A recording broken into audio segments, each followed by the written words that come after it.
Last spring, the New York Times published an article that touted a 4-decade-long decline in gun ownership.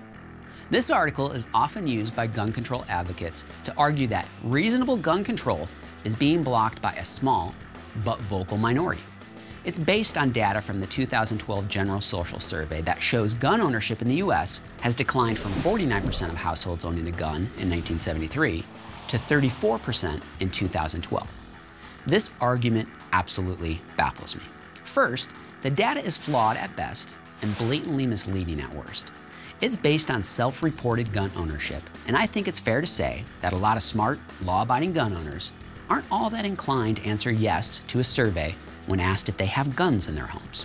Additionally, there are other surveys that contradict the GSS survey. For example, a 2012 Gallup poll reported gun ownership at 43%. Regardless of the problems with the data, there is, I think, a much deeper problem with the argument. We are essentially being asked to agree to limitations on our constitutionally protected Second Amendment rights because less than 35% of Americans choose to exercise that right. What? When did we set usage requirements on our rights? I'd be willing to bet that a pretty high percentage of Americans have never engaged in a protest. Does that mean we should consider striking the right to peaceably protest from the First Amendment? I mean, people are hardly using it, right? I don't think we should ever link debates about the Second Amendment to stats about gun ownership. The Constitution protects the choice of citizens to arm themselves. It does not mandate it. If there is any shockingly low stat that we should include in the debate over violence and gun ownership, it's this. Let's talk about how many people in the U.S. actually commit violent crimes each year. Again, the data is difficult to pin down. Many violent crimes are never reported, and conversely, the same perpetrator could commit several violent crimes and each get counted as a separate incident.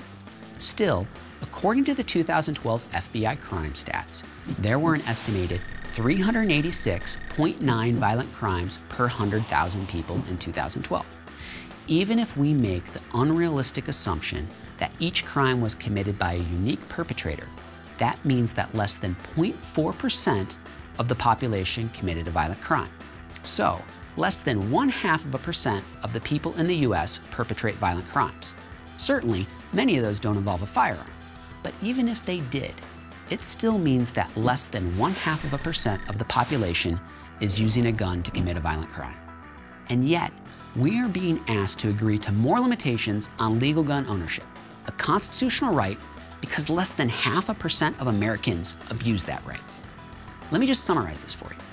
Gun control advocates argue that we should limit one of our rights because less than half the population exercises it in order to stop the 0.5% of the population who might be abusing it. Well, if they call that reasonable, I'm proud to be considered an unflinching, unreasonable gun rights advocate.